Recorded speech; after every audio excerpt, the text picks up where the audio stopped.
Je vous donne les infos droit télé. Ah. On attendait ça depuis longtemps, c'est fait le 14 juillet. Je commence à économiser pour me payer mon abonnement. Oui, tu as raison, parce que je vais vous donner les prix. Donc, finalement, les droits télé ont été attribués aujourd'hui à 2 chaînes, DAZN et beIN Sport. Donc, DAZN aura 8 matchs sur 9 et beIN Sport en aura 1.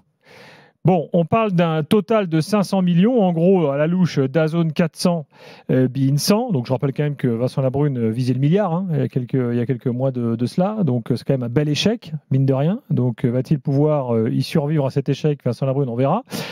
En tout cas, concernant DAZN, ils ont été très insistants. Ils avaient fait des offres supérieures, d'ailleurs, DAZN. Finalement, ils ont fait une bonne opération. Il y a 3 mois, ils proposaient 500. C'est peut-être à ce moment-là qu'il fallait boucler l'affaire. Voilà. Sauf qu'à ce moment-là, donc il n'y aura pas de chaîne de la Ligue 1 mise en place par la Ligue. Majoritairement, les présidents n'en voulaient pas. Voilà. DAZN, attention, DAZN a souvent eu des problèmes. En Italie, par exemple, Johan Crochet en parle très très bien. Il y a eu des soucis. Il y a même eu une intervention politique à un moment sur les contenus chez DAZN. Il y avait des problèmes de paiement. Bref, pas mal de soucis tout de même. Attention, je ne dis pas ce soir qu'ils ont un profil à la Média Pro et tout, mais on pouvait légitimement quand même se poser les questions sur la fiabilité de DAZN. Il y a eu des problèmes techniques. Mais de toute façon, c'était ça ou rien au final aussi bien, parce que le projet chaîne du club défendu à la dernière minute, par Textor qui est arrivé pour donner la leçon sur son expérience avec Prud'homme. J'arrêtais pas de me demander pourquoi ils intervenaient pas avant, puisque Prud'homme a bossé dans ce secteur-là et que Textor également par le biais de son groupe connaît un peu le secteur. Il se réveille à la dernière minute pour dire on va créer une méga plateforme de machins, de services, de trucs. Vous attendez le 14 juillet pour venir donner la leçon à tout le monde. La plupart des présidents voulaient de l'argent dans les caisses tout de suite et ils voulaient pas un pari sur l'avenir qui était donc représenté par cette chaîne. Donc finalement ils ont opté pour DAZN. Avec le complément beIN, c'était le fameux espoir que Nasser, au dernier moment, se dise bon allez, on va mettre un chèque. Nasser, il s'est pas un peu moqué de tout le monde, celui-là, mine de rien. Comme d'hab, non? Il est là. Il dit non, mais je soutiens Vincent Labrune, c'est l'homme de la situation. Mais en fait, tu aurais pu te positionner il y a très longtemps quand même pour sauver ton propre championnat.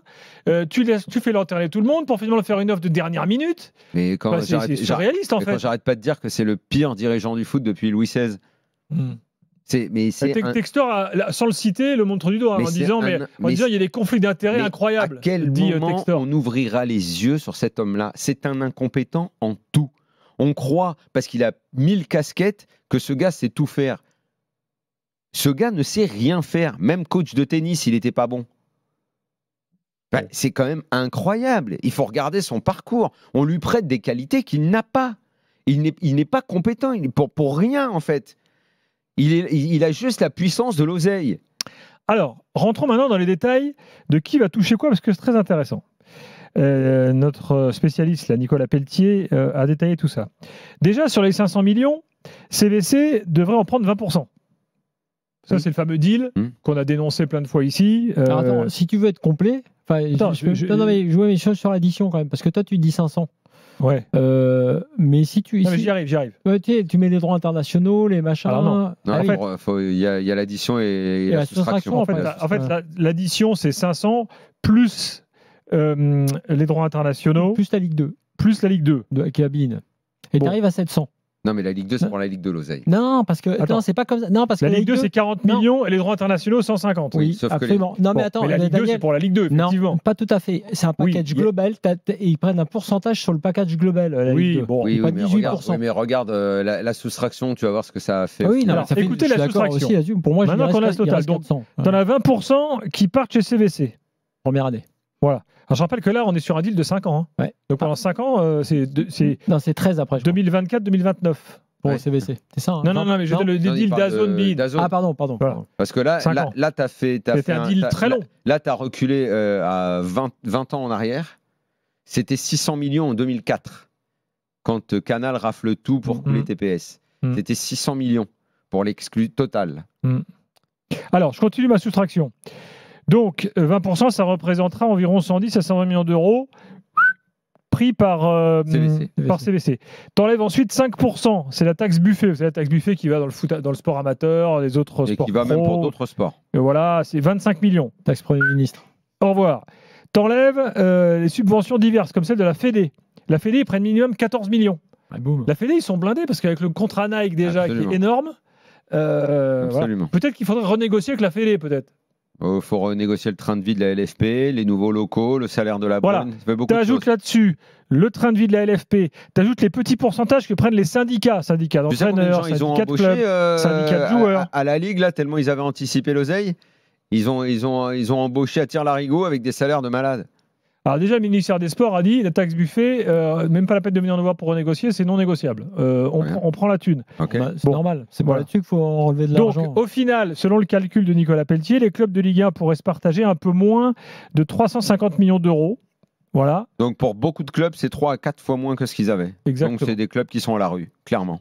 Sachant que les droits internationaux, la plus grosse part est mangée par les clubs européens. Exactement, dont le PSG qui prend une grande majorité. Dont le PSG qui prend la grosse part du gâteau. Exactement. Donc voilà où on en est. Et si avec ça, les dirigeants ne sortent pas Vincent Labrune au plus vite, ça n'y plus rien comprendre. Vraiment, là, un échec aussi cuisant, je ne comprends même pas comment il peut être encore en place et comment de lui-même il peut ne pas démissionner, parce que le plus gros problème va arriver là maintenant dans quelques secondes, puisque pour nous, ce qui compte, à la limite, on pourrait dire que c'est un moindre mal, parce qu'on était à 2 doigts de la faillite totale. Donc, ils ont quand même un petit peu d'oseille, mais arrive maintenant les prix, la visibilité de la Ligue 1 et le tarif. Et là, parce que si DAZN ne prend pas les abonnés, alors là, tu peux te retrouver dans le cas de figure où ils n'ont pas l'oseille, ils mettent la clé sous la porte. Alors, d'autant que DAZN, il est là le problème. D'autant que DAZN annonce des premiers prix d'abonnement, en fait, qui s'étalerait, le prix le plus bas qui avait été annoncé, c'est 30, mais ça pourrait monter jusqu'à 40. Très bien. Voilà la fourchette. En sachant que DAZN, ce qu'ils font régulièrement, c'est qu'ils ont un abonnement, puis l'année d'après, ils le montent. Ça a été le cas, par exemple, en Belgique, là. Tout à coup, ça a monté. Donc, le prix qu'ils vont mettre là, peut-être 35 ou 40 ou 30, j'en sais rien, peut-être que dans un an, ils vont dire, les gars, c'est 5 € de plus. Je parle par mois. Hein. Ils ne pourront pas le faire parce que déjà, il va falloir qu'ils fassent un bilan. Il va falloir qu'ils fassent un bilan du nombre d'abonnés qu'ils vont avoir avec ce tarif-là. Donc, prenons un tarif médian. Quand tu sais que 15 € est une barre psychologique dans la télé payante, attention. 35 € prix moyen DAZN. Tu rajoutes 15 € pour beIN. Parce que beIN, c'est 15. Je pense qu'ils vont avoir du mal à dépasser le million. Voilà, donc en gros... Et IPTV va exploser. Donc en gros, si vous voulez voir toute la Ligue 1 à la rentrée, c'est 50 € par mois. C'est une folie. 50 € par mois. C'est juste une folie. C'est une folie. Alors, quand tu ramènes ça au prix du Brest-Reims... On peut aller sur un cataclysme. Je pense qu'ils auront même du mal à atteindre le million. Je ne vois pas, à moins qu'il y ait quelque chose... donc à ce moment-là, ils vont jeter l'éponge. Au bout d'un moment, ils vont dire... Mais est-ce qu'ils vont tenter des nouveaux tarifs, genre les tarifs où tu prends juste ton club, où tu as le droit juste de voir ton club pour 10 balles, 15 balles, mais dans ces cas-là, tu ne rentreras pas dans les coûts. Et DAZN va se retrouver avec un déficit, parce que par rapport à ce qu'ils ont donné, ça ne va pas rentrer pour couvrir leurs 400 millions. À 30 balles, la télé payante au-dessus de 15, il y a vraiment un seuil psychologique qui est très dur, sachant que la plupart des gens vont se dire qu'avoir Canal, il y a la Ligue des Champions, il y a tous les sports, ils ne lâcheront pas Canal, je pense, qui est déjà important. Donc tu auras une explosion de l'IPTV et des piratages. Erwan est là, il veut réagir, Erwan. Juste un point sur les clubs qui vont être impactés. Oui, non, mais juste pour rebondir sur les droits télé, c'est juste que les gros clubs vont encore s'en sortir parce que, comme vous l'avez dit, pour les droits internationaux, c'est les clubs européens qui vont les toucher. Mais un club comme Montpellier, par exemple, puisqu'on avait vu qu'ils avaient, un pourcentage dans leur budget de droits télé très important, va passer de l'équivalent de 34 à 15. Alors, attention, parce qu'il y a plein de cas particuliers. Non, mais c'est très bien aussi. Montpellier, effectivement, il y a des clubs, Montpellier, Reims, Brest. Les clubs au-delà de la 10e place. Tu vois. Mais tu as des cas particuliers dans le sens inverse. Montpellier-Reims, les deux plus fidèles soutiens de Vincent Labrune. Hein, vous savez, les trois, le surnom des trois, pour les autres présidents et tout, le bon, la brune et le truand. La brune. Mais par exemple, il s'avère que j'ai le détail, moi, de ce qui se passe à Strasbourg.